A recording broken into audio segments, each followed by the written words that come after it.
Section 1. You will hear a conversation between a travel agent and a customer who needs to book a hotel for a group visit. First, you have some time to look at questions 1 to 6.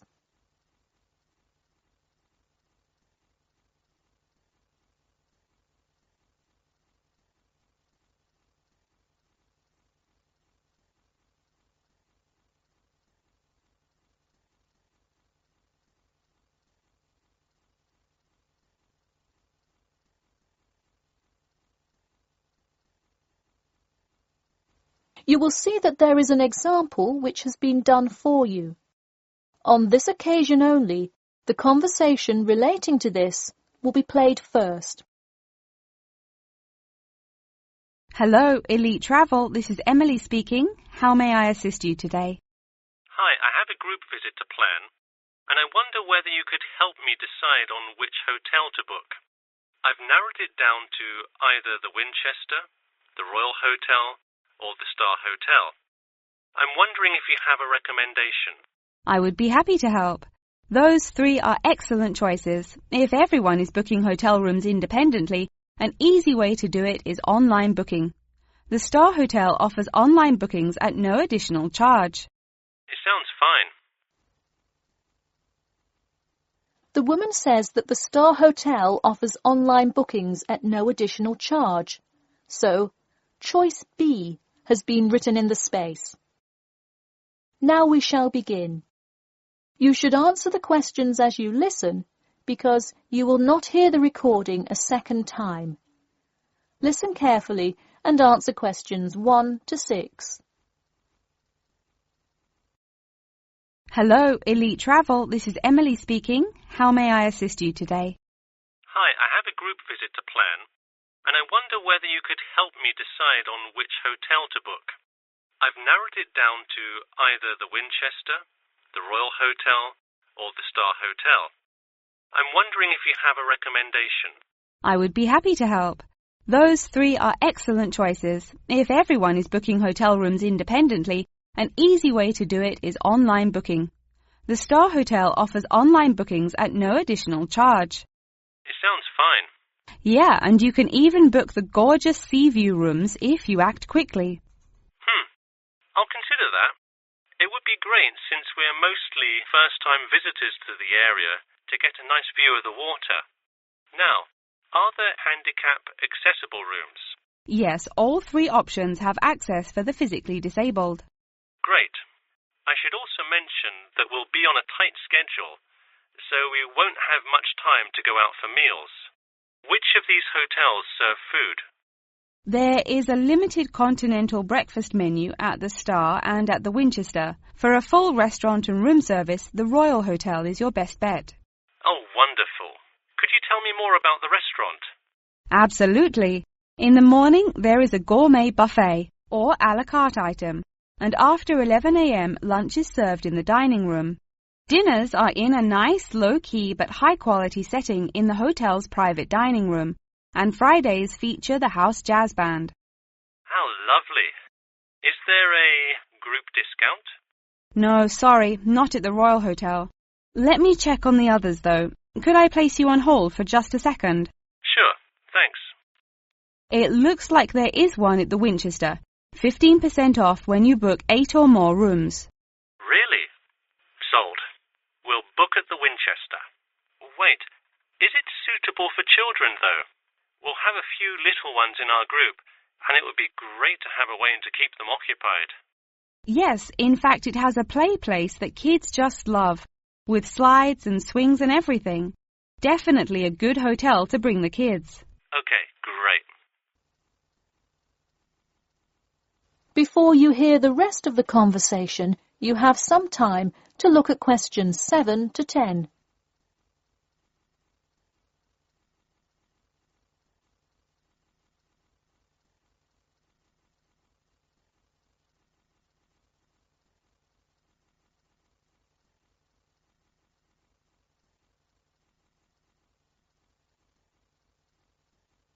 Now listen and answer questions 7 to 10. So now I know where we'll be staying. What next? Should should I go ahead and book transportation and assign rooms and everything? Well, for now, there are only a few things for you to take care of. We will hold a block of rooms for you as soon as you send a deposit. I recommend booking as soon as possible, so you probably want to send the invitations as soon as you know how many rooms to hold. Oh, right. Okay. I'll send the invitations and put down the deposit. Is there anything else I should take care of?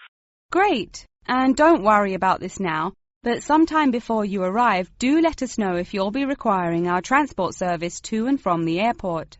I'll make sure to let you know. Does that incur a service charge, or perhaps a tip, or some presents to show our gratitude for the personal car service? Oh, don't worry about it. It is a free service, so if you would like to tip, you are welcome to do so. But hotel drivers do not accept gifts. Thanks for your help. My pleasure. Enjoy your stay at the Winchester. That is the end of section 1. You now have half a minute to check your answers.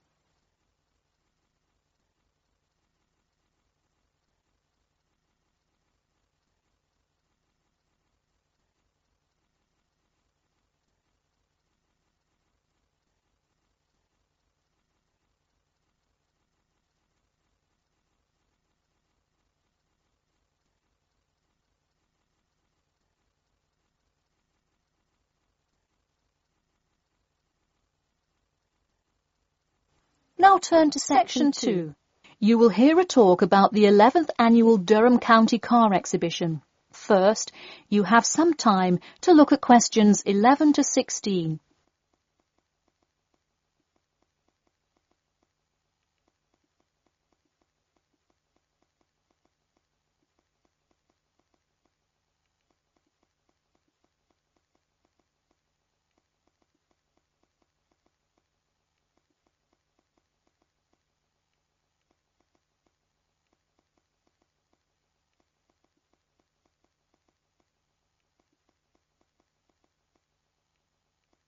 Now, listen carefully and answer questions 11 to 16.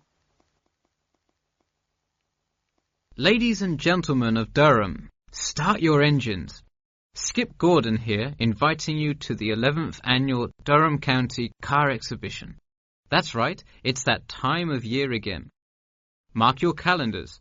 The pre-opening event kicks off on the 18th, and the exhibition officially opens to the public on Saturday, March the 19th. Take it from me, you won't want to miss Durham's most attended public event of the year 5 times running. You don't have to be a motorhead to appreciate the finest cars, both new and old, in existence today, but it helps. Be one of the 70,000 people to see everything from big rig monster trucks to good old-fashioned classic hot rods. Get your tickets now. Admission is £10 for adults and £5 for children during off-peak times, and £20 for adults and £10 for children, and senior citizens on weekends and for full-day passes. Come see vintage classics, bid in the auctions, and even test out a few on the Winners' Circle racetrack. An insider tip: weekends are the exact time when all of the best attractions take place. But to avoid Saturday crowds, join us this Sunday. You'll see me, Skip Gordon, and all your friends from WKXP there this Sunday at our very own booth. So stop by and say hi, and you might just win a prize of your own. A new attraction this year will be the addition of a new car category: electricity, namely the electric car class. See displays from Toyota, Honda, and you guessed it, Tesla. Watch as the first generation of fully electric cars compete on style, ride, and watch the main entertainment as there's going to be a fabulous show of racing car to see who takes home fastest battery-powered car. While not typically known for their speed, this new class is guaranteed to surprise you. Before you hear the rest of the talk, you have some time to look at questions 17 to 20.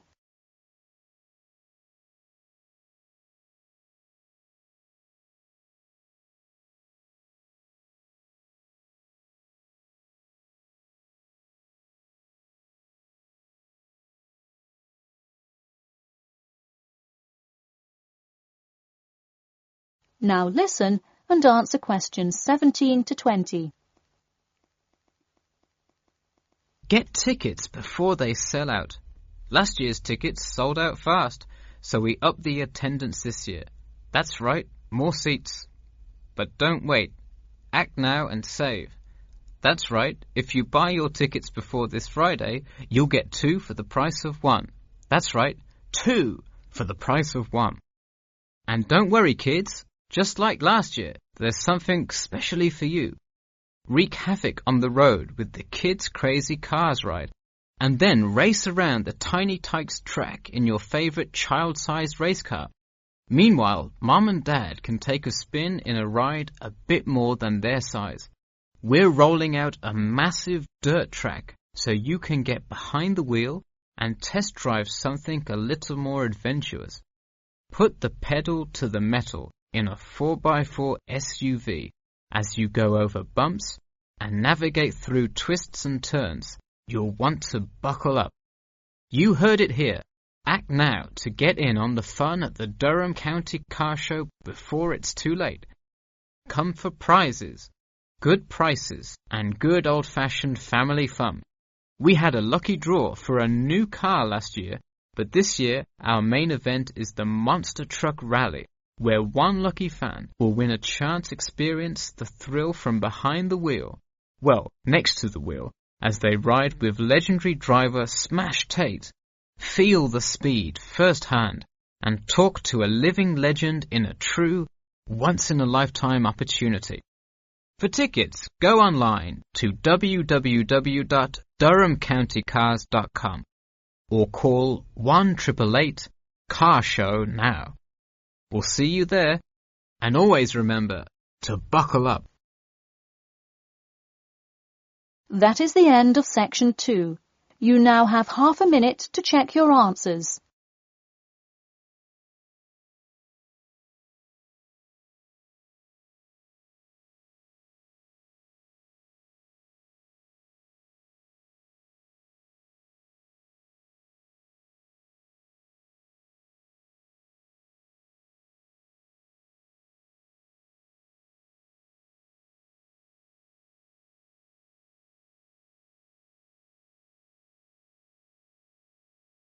Section Now 3. turn to section 3. You will hear a student asking Professor Jameson for advice in choosing courses for next semester.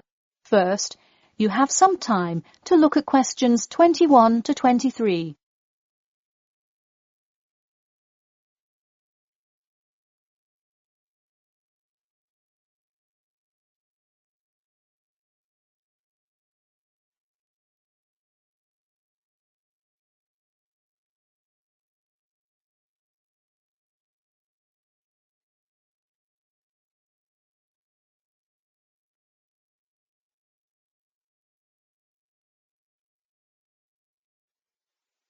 Now, listen carefully and answer questions 21 to 23. Hi, Professor Jameson. I was hoping we could talk this week about choosing courses for next semester. That sounds great. Any idea yet, or what you'd like to take? Well, I was hoping you could kind of tell me. There are so many to choose from. I don't even know where to start. Sure. Well, first things first. Do you know what you will major in? It's important to take courses that are relevant to your career path. Well, I think I want to major in biology. I want to go to medical school, so it seems like it would make sense. I agree. If you like biology, it's definitely a good idea to focus on that, since so many of the requirements overlap. Okay, so I should take a few biology classes then? Yes, let's start there. You should pick 1 or 2 biology classes. Not just any biology classes, though. If possible, read online or talk to senior fellows and find out about the structure of the courses. You don't want to end up signing up for 2 classes that require labs in the same semester. You'll spend so much time in the biology department that you won't see the light of day. All right, good idea. I heard labs can be as long as 4 hours. That's true. And another thing, make sure the topic is either relevant to your major or something you're interested in learning about. It sounds obvious, but do not just take a class because you heard it was easy or because it does not require attendance. Of course not, though it would be really nice to have at least one class that's a little bit less rigorous than the ones I'm taking this semester. I barely sleep as it is with all this studying. That may have more to do with your study habits, though I don't disagree that your schedule is really difficult this semester. Before you hear the rest of the talk, you have some time to look at questions 24 to 30.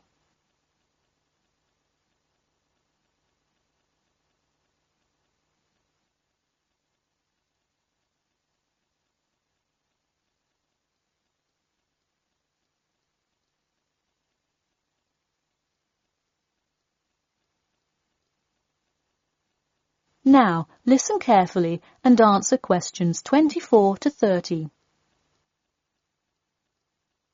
So, any idea which biology classes you may decide on for next semester? Well, I was thinking of taking human physiology. It sounds relevant and interesting. I think it is an interesting class, but I would recommend against it. You're already in human anatomy, which also covers physiology, so it would be repetitive and probably not the best use of your time. If I already know some of the stuff, I could take it to boost my GPA a little bit. You could maybe do that, except the professor that teaches it is famous for giving out the fewest A's of any professor. Oh, well, never mind. Now, changing subjects. Have you decided yet on your research topic? Well, I actually decided I don't want to do a research paper. I'm going to do a dissertation instead. I think I will much more enjoy coming up with a thesis and finding all the details to support it. I see. Didn't you already do some of the research, though? What happened to that? Well, I started doing research. Then the more data I collected, the more complicated things got. I realized I would have to take a lot more steps to randomize the sample, and then I realized I would need to control for more factors. I see. What kind of data collection did you do? I interviewed employees at the water treatment facility after Professor Dickinson recommended it. I understand. Well, the research paper could be much more outside work, but it may be worth it if that is what you're interested in. No, I am a lot happier just doing the dissertation. That's fine with me. Just remember, you need to finish your first draft and send it in soon. It's already the middle of February. Oh, wow, it is, isn't it? I just have to finish it by the end of March, right? Yep, but don't forget, the date will really sneak up on you. Okay, I'll make sure to set reminders in my calendar. And who do I talk to about registering my dissertation? You should go to the department office and then talk to the secretary. I thought I needed to talk to the department head. Not for registering. If you need help developing your dissertation, that's when you should go to the department head. I see. And who would I see about getting access to the database of past research on my topic? That you can find in the computer lab, specifically in the office. You'll have to ask a lab technician to give you access. Okay. Well, I'll go ahead and get started on that then. Thanks. That is the end of section 3. You now have half a minute to check your answers.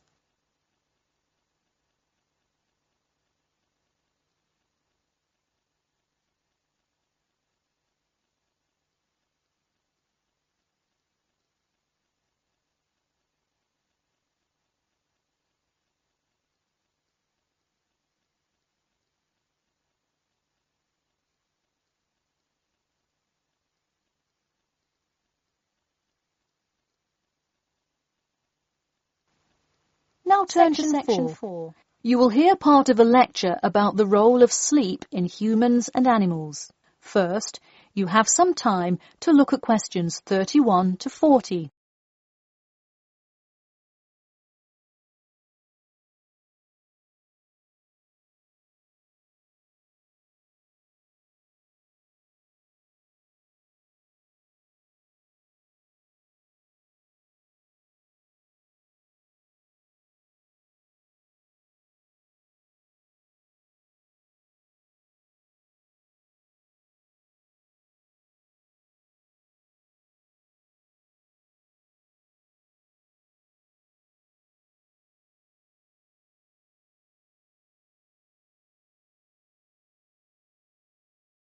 Now, listen carefully and answer questions 31 to 40. Good morning, everyone. In today's lecture, I'm going to talk about the role of sleep in humans and animals. Of all the biological processes in the animal kingdom, sleep is perhaps the most important. A human can survive for almost 2 weeks without eating, but did you know that 1 week without sleep can be fatal? It's even worse for animals, especially for those who must avoid predators. Without sleep, an animal is much less capable of avoiding an attack. This is the case for all animals, whether they are reptiles, mammals, or fish. Let us look now at how different animals sleep, reasons for their ways of rest, and the potential problems they might encounter. In marine life, sleep must be balanced with breathing. For example, the dolphin must float to the surface as it sleeps in order to breathe. Like other large sea mammals, they keep one eye open and one half of the brain awake at all times to maintain some amount of consciousness required to breathe and to watch out for possible threats. They sleep with only one brain hemisphere in slow-wave sleep. Birds also have unusual sleeping patterns, mostly due to being constantly on edge in the presence of numerous predators. They usually sleep quite lightly. For example, Swainson's thrush, also called olive-backed thrush, is a medium-sized thrush that takes hundreds of naps during the day, each of which lasts just a few seconds. While migrating, migratory birds tend to function well on micronaps. Horses, on the other hand, do most of their sleeping standing up. Scientists think that horses developed their habit of sleeping upright as a defense mechanism, a way of protecting themselves against predators, and a standing position keeps a horse in a constant state of readiness to race away if danger should approach. Also, horses do occasionally take short naps lying down. Horses are heavy animals with big muscles, but their bones are surprisingly delicate, so lying in one position for a long time could well injure a horse. Just like humans, animals can also have sleeping problems. Dr. John Hendricks and Adrian Morrison from the School of Veterinary Medicine, University of Pennsylvania in Philadelphia, determined that certain diseases were primarily associated with the sleep states in animals. In their research, they emphasized that because so much in this area still remains unclear, animal models were very important for studies of sleep disorders.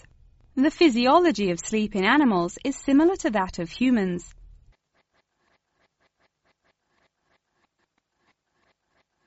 But why do we humans sleep? Researchers and scientists believe it helps us organize our memories of the day, that sleep acts as a kind of filing system for the brain. Without it, our thoughts become disorderly and confused, which leads to increased likelihood of accidents and a tendency to say and do bizarre things. Researchers also believe that sleep plays a key role in learning. We sleep so that the brain can integrate new knowledge and form new associations. Because of the similar sleeping pattern to that of humans, rats are often studied in order to increase our knowledge of human physiology. In one study, rats were kept awake for almost 2 weeks and their behavior was observed. Researchers found the sleep-deprived rats could hardly remember anything of what they had been taught that day. For example, one rat had been taught to recognize pictures of various Parisian landmarks in order to receive food. Pressing a button below a picture of the Louvre would result in food being released, and so forth. However, when deprived of sleep, they would press buttons seemingly at random. In addition to rats, the fruit fly, a small insect that feeds and breeds on spoiled fruit, also has been used as a model organism, and thousands of scientists around the world work on it. But why was the fruit fly chosen to be studied? It was for practical reasons. The most important one is that the relationship between fly and human genes is so close that the sequences of newly discovered human genes, including genes that show a susceptibility, can often be matched against their fly counterparts. This provides an indication of the function of the human gene and could help in the development of effective drugs to help people with sleeping disorders. Therefore, many scientists today choose to study the genetic structure of the fruit fly, which could make a particularly important contribution to the understanding of developmental processes in humans.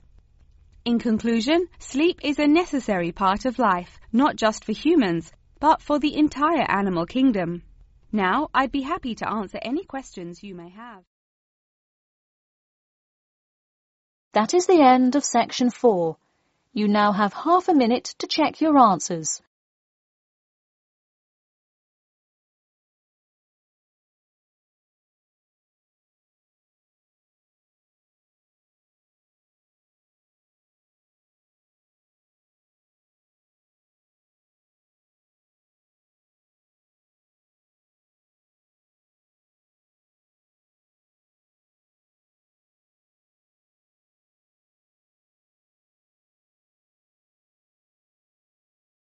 That is the end of the listening test.